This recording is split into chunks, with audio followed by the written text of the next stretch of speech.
Hello, bright, beautiful world. Welcome back to my channel, and today I have a writing advice video for you. So today we'll be talking about the difference between suspense and surprise. So I briefly mentioned in my Cruel Prince by Holly Black video that there was a lot more shock value and surprise rather than suspense. And so I don't know how many people will completely need this video, but I do think that it's an important thing to talk about in terms of writing and kind of which one that you would want to use. So the first thing that we're going to talk about is suspense. So when writing suspense or when thinking about suspense, I guess you could say, thinking of like a horror movie, knowing that the antagonist or this, killer is inside the house, but not knowing when they're going to show up or where they're going to show up. So the fact that you know that there's something in the house, but don't know when or where, kind of counts along the lines of suspense. So knowing that there's a bomb under the table, but not knowing when it's going to go off is a perfect example of suspense. So or you as the reader, or even the characters within the novel can have suspense. So knowing you as the reader, or knowing as the main character, knowing that there is something about to happen, just not knowing when or not knowing where, counts as terms of suspense. So the perfect way that you can do this is to set up early on that there is something that's going to happen, or there is some sort of thing that's going to occur for the main character or for a group of people, but not knowing when or where that this is going to take place. So because of the fact that the characters are knowledgeable, or the reader is knowledgeable that there is something going to occur, is a perfect example of using the suspense to your advantage. So you can create that sort of tension and that fear within the reader or within the main characters, and having them know something's going to happen, just not knowing when or where. So the next thing that we're going to talk about is kind of examples of surprise and how it's different from suspense. So the example of surprise would be, someone showing up out of the blue. So an example of surprise would be a bomb going off in the middle of dinner. Where did it come from? Nobody knows about it. It just happens. So that is a point of surprise, or in this case could be shock if you wanted to use shock. So that is an example of surprise. Having a bomb go off during dinner and nobody knew about it.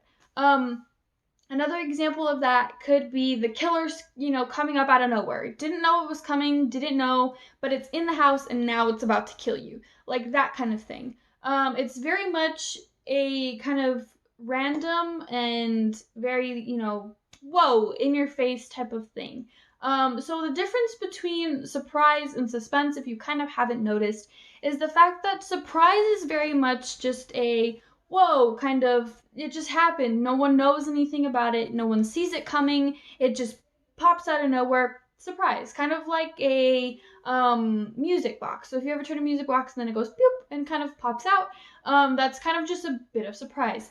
And in terms of suspense, it's very much someone knows what's going to happen, or someone knows that something's going to occur. They just don't know when or where. So you have that moment of tension. You have that moment of fear, of, not, being uneasy and not knowing when something's going to happen, but knowing that it's supposed to happen.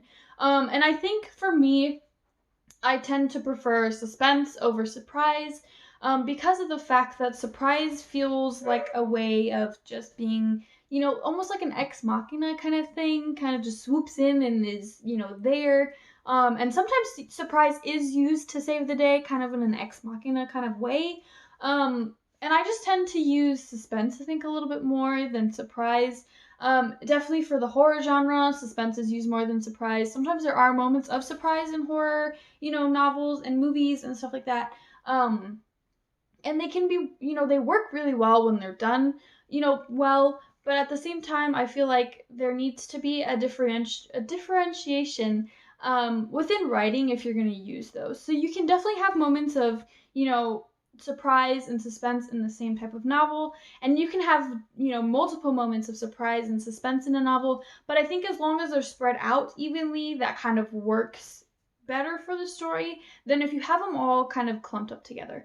So for me, one of the things that I think I found so kind of unsettling, I guess, for The Cruel Prince is the fact that there were so many moments of surprise. There weren't very many of suspense.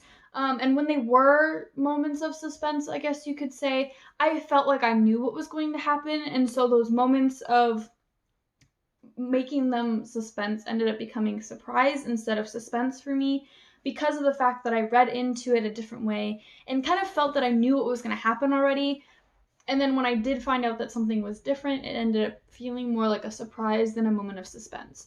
So an example of that could be when the major event towards the end of the book happens, and there's this whole setup of that you think you know what the plan's going to be, and then at the last minute the plan changes, and that's because the plan that you thought you knew the whole time was actually just a ploy and not the real plan. So this is not a spoiler video. I'm not going to get into it. If you really want to know what I'm talking about, go ahead and watch my The Cruel Prince book review by Holly Black, and kind of think about, what that could mean in terms of your own writing.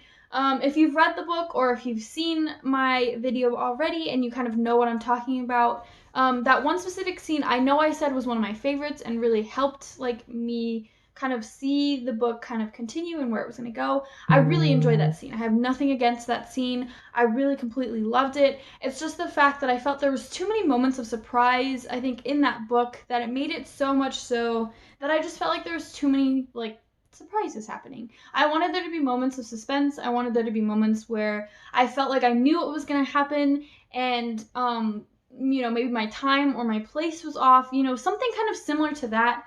But it did feel very much like there was too many surprises happening and not enough suspense, not enough moments of, oh, this is going to happen or this is going to happen. It was very much that I needed something different to kind of carry it along. There were very much moments of surprise. None of the moments felt, any of the moments that I think could have been for Holly Black moments where she thought she was creating suspense. There were not enough of those moments that I felt ended up actually being moments of suspense. They kind of just felt like moments of surprise. One of the plot points with Oak, finding out who Oak actually is, was kind of that point in my head where I was like, this feels like you're kind of trying to, I felt like there was too much kind of that surprise factor. Oh, this is who this is, and this is what's going on here. That I think I just need to finish maybe reading the trilogy, and maybe that'll kind of help figure out her writing style and where she wants to go with that. But yeah, definitely kind of think about the idea of suspense. Think about movies, think about books that you've read that have suspense, and then moments where they have surprise. Different ideas like that can really kind of give you an idea of what it is. And I can give you examples if you want. Leave a comment down below and I can do a video of examples of suspense and examples of surprise within movies and books. And, we can go over a whole list of things. But definitely the one that I, think about the most, and a wonderful and greatly loved professor of mine, she's by far one of my favorites, Pat Geary, if anybody's ever heard of her. She kind of showed me and taught me the fact that the difference between suspense and surprise is that bomb example that I gave you. So suspense, is knowing that there's a bomb under the table about to go off, but you don't know when and you don't know for how long you have. But, and this is the same example of being at dinner and there's a bomb under the table, but you don't know when it's going to go off. You just kind of have to wait. And it's that suspense and that kind of pit in the, middle of your stomach of not knowing when this bomb was going to go off, but there's a bomb under the table and it's going to go off, but you don't know when. And then having that, surprise factor of a bomb goes off at dinner. Whoa, didn't know it was there, didn't know it was going to go off, but it went off and it kind of just happened, and it definitely kind of has its, pros and cons of each one. There's not a perfect one. There's not a specific one that works better or works worse. And just for me personally, I tend to prefer suspense, but there's always different ideas and different, ways that you can use suspense and surprise in your work. So definitely think about using those the next time you're writing, and see if it fits for your novel. Maybe it'll help you figure out a chapter you were stuck on, or figure out a plot point that you didn't really know how to do, how to work with, or you wanted to use but didn't know how to use it. Think about, applying suspense or surprise. Or adding moments of those, even adding moments of tension. It doesn't have to be related to suspense or surprise, but you can add moments of tension that could help that. So definitely think about those the next time you're writing or need somewhere to kind of unstick yourself from a place where you could have been stuck.